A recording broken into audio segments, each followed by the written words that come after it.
One of the most common questions people have about 914s is how do you drop the engine?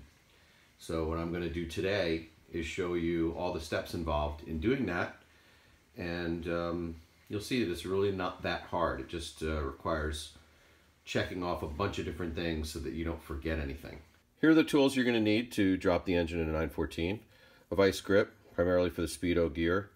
Snips to take out the cable ties that might be under the car. Screwdriver for a variety of things.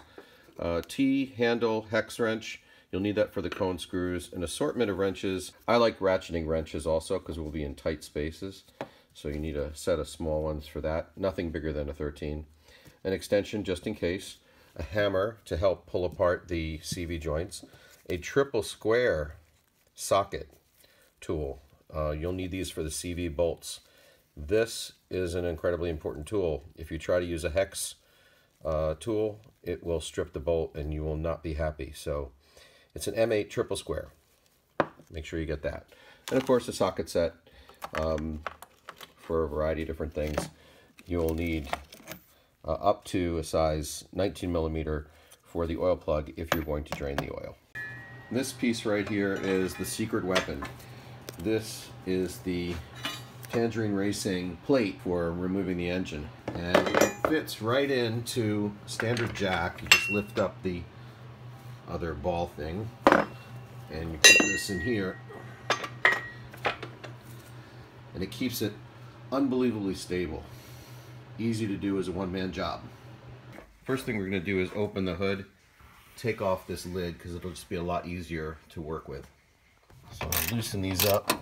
Now I've cut notches in this, so I don't need to take these completely out. It makes it a whole lot easier and a one-man job. They're slotted out, it just comes right out. Here you can see the notches that are cut out of here, so the hood just kind of slides right off. And now you can see the full engine bay, which in my case needs a good refreshing, which is one of the reasons why I'm dropping the engine. Before we do anything else, we are going to disconnect the battery, especially since fuel will be involved here. We don't want any sparks. Negative side first, always. Even though I have diagrams and all kinds of stuff about what goes where, I'm going to take a lot of photos of how the hoses are routed, where things go, because as I start to take things off, I'm going to want a reference later of exactly how everything went in. Now with a 10 millimeter wrench, I'm going to loosen the bolt that holds on the air cleaner. Before I can take the air cleaner off, there's a clamp down here that holds the air cleaner down to some metal on top of the motor. So I've got to take that off too. And that's just a simple opening the clip like that. And there's another one on the other side, which I can't show you because my camera can't get in there. There we have it. Now that the air cleaner's off and we can see the throttle body, we need to take off the throttle cable, which is going to be this bolt right here, and loosening up this nut right here. So you'll see I'll be able to pull throttle cable out. There it is.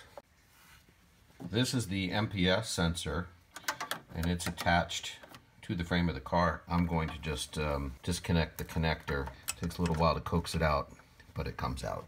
I've got to remove the vacuum hose from the MPS, which is difficult to do one-handed. Next, we'll take the fuel injection brain off the firewall, and it's held on with 2 screws. So we'll remove those and rest it on the engine. I'm a big believer in putting everything in plastic bags so that you can more easily track things later. And you know exactly where everything goes and not lose any parts or have any extra parts. I'll take a Sharpie and I'll write on the bag exactly what that is. And now we'll disconnect the harnesses. If you're lucky like me, your car still has some of these clips, which I loosened here, so we'll get rid of those. And this is the alternator harness, which will pull that. Here's the fuel injection and the ignition harness. Also important to loosen or open these harness ties, which connect the harness to the chassis. Okay, we also need to pull the heating hose out. So I've already loosened the hose clamp. When it comes to disconnecting the fuel lines, which are here, the supply and the return, what I'm going to do is I'm just going to disconnect the hose and I'm going to put a bolt in the hose and then reclamp it. So it'll keep all the fuel in there. Eventually I will remove the gas tank, but you don't have to remove the gas tank to pull the engine out. This is the other side of the fuel rail. Fuel kind of comes this way and through the injectors and whatever. And this is the pressure regulator, which is the last stop before it goes back to the gas tank or back to the pump. So I'm going to plug it there too. It's going to tighten things up. Okay, now that we've done a bunch of stuff in the engine bay on the ground, when it's easier, we need to put the car in the air. Now I use a quick jack. There's the jack mechanics, the pneumatics of it, and then the jacks are under the car, which you'll see lifting right now. Very important safety feature. Before I get under the car, I'm going to move those jacks into place, which will back up the quick jack. In addition to the safety bar, it can't be too safe. So I got to remove the clutch cable now. To take the clutch cable off, put a regular wrench on the inner nut and then a ratcheting wrench on the outside nut so I can easily take it off. And now that the nuts are off, you just pull the cable out. Make sure you keep it all together. Next we have to loosen the nut on the pulley for the clutch.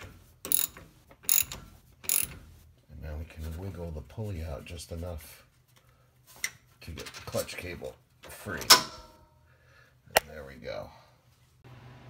There's a little tab here which holds the cable in place.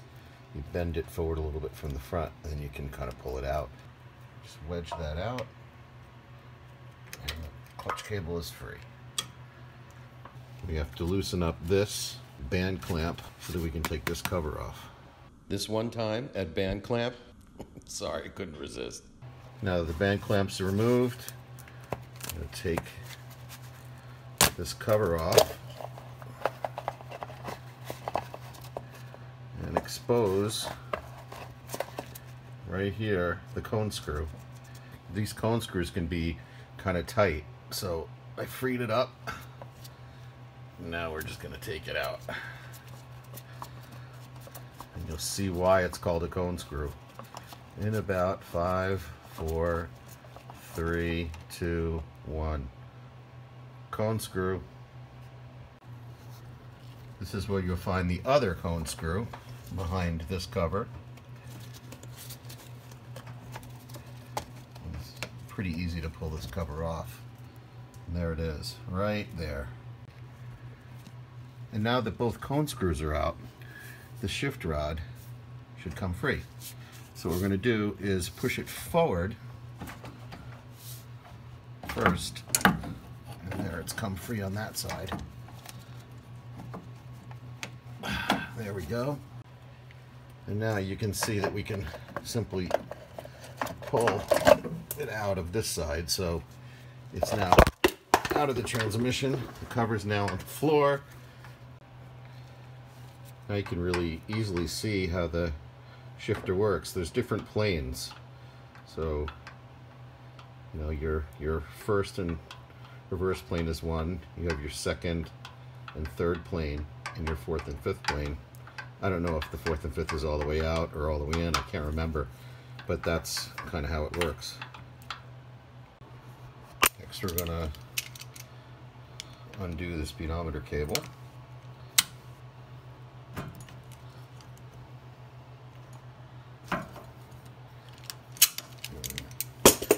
Take much to break it free. I'm also going to drain the oil while I'm here.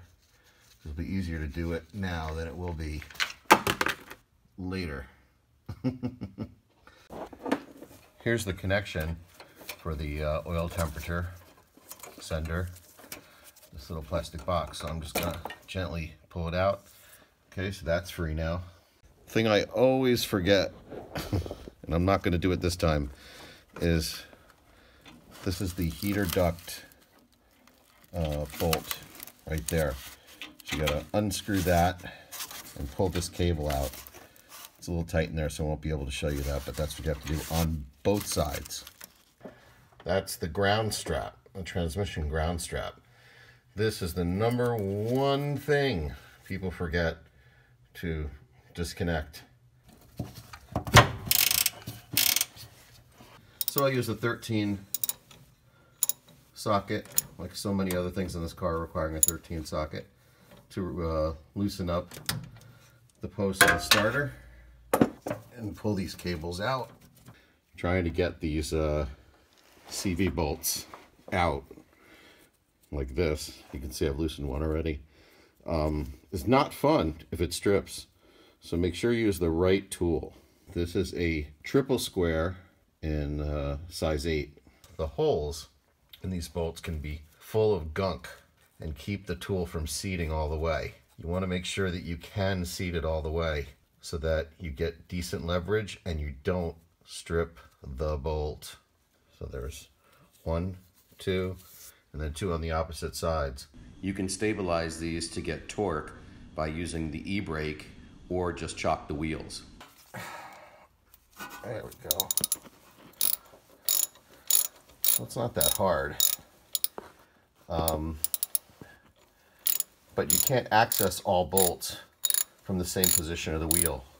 So once you've gotten the ones loose that you can, go back into the cabin, take off the brake, spin the wheel around so you can expose the other bolts, and then have it those. This is the toughest part of the job, I think. Okay, much better angle on this side. Here's a little wrench porn for you. Oh yeah, baby. Wrench porn. Oh, keep it going. You get a little batting under these cars, but it's kind of like therapy. It's good to wrench. On each side, there are these metal spanner brackets, which will come off as soon as you get both bolts out. Do not lose these. Our next step is to separate the CV joints from the flange of the transmission. And you can see the little gasket in there.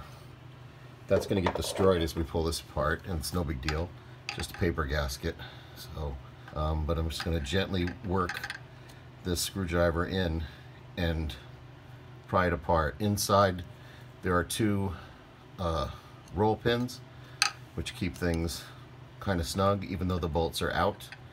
What I did here is I took the screwdriver and just lightly tapped only in where the paper gasket was so that I'm not denting the metal, and then just gently working the joint apart from where the roll pins are, and now it's free. Of course, I'm going to do an inspection of that once everything's out, just to make sure that the CV joints are still cool. And both of them are free now. So now let's just focus on dropping it. First we have to get that jack plate and the jack in to support the engine here, so that when we start to unbolt it from the car, it's completely supported and we can control its descent.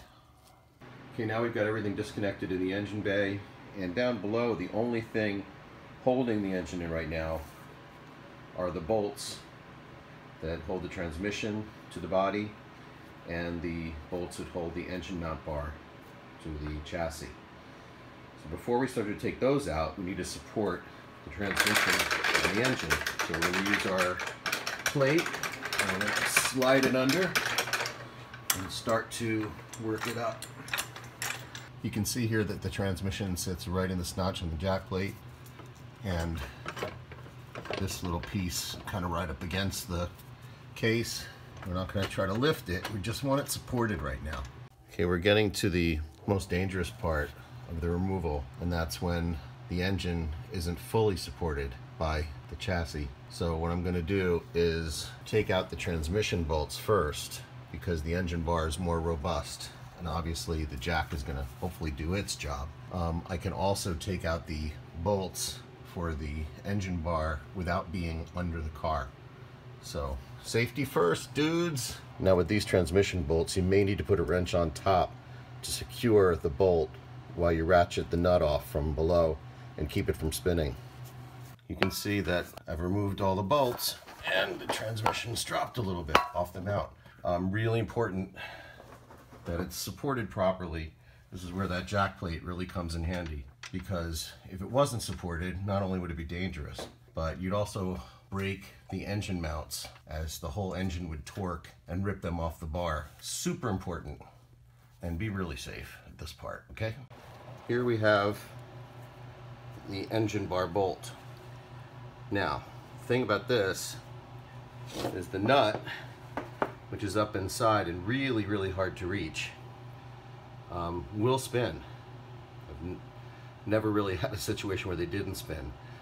It's hard to get a wrench in there because there's a channel, which I'll show you after we're out. So what I do is I take a small bolt and I lay it in the channel, which acts as a wedge against the nut and keeps it from spinning so that I can take the bolt out. Okay, so this is one that's out. The nut is inside, I'll get it later. This side, the driver's side, was a lot easier. It took me just like a minute to get everything out. The engine is free of the car and just being supported by the jack and the plate. And now I just have to lower it. So I'm going to do it slowly and check inside the engine compartment and under the car as I do it to make sure that nothing's getting hung up. Just go slow, and you may have to lift it up or jiggle it a little bit. Okay, the engine is resting on the ground. I got to take these CVs and axles and push them up and over the other side of the motor so that it'll get past the transmission. So you just kind of work it out slowly, making sure the CVs don't get hung up on anything. Well, the engine's down, but I can't quite get it out yet because the car isn't high enough for the throttle body to clear. So what I'm going to do is take off the rear valance, which is 4 screws on the back here, and then there's a couple kind of tying the bottom to the bottom of the fender flare. So that gave me enough clearance. All I have to do is pull it out. So here it is. The engine is out of the car and free. The first thing that strikes you when you take out the engine for the first time is how big it is. And not that it's a big engine, but it's kind of like when a hermit crab comes out of the shell and you're like, whoa, how did it fit in there? But it does. The first thing I'm going to do is take the transmission, separate that off the block, put a plate on it, put the engine on a stand. It can be done as a one-man job, but only with a shop crane. Otherwise, you need 2 really strong people or 3 average strong people to lift it up. So as you can see, it's really not a difficult job. If you know how to turn a wrench counterclockwise and you have a little bit of common sense and you're safe and you have the right gear, taking the engine out shouldn't take more than a couple of hours. 2 hours if you've done it before, maybe 3 if you've never done it and you're trying to figure things out. But it's really not that hard, and it's definitely a lot easier on your back than trying to do engine work with the engine in the car. It's just better to bite the bullet, take it out, and get everything done right. Good luck! These things are fun. You'll enjoy.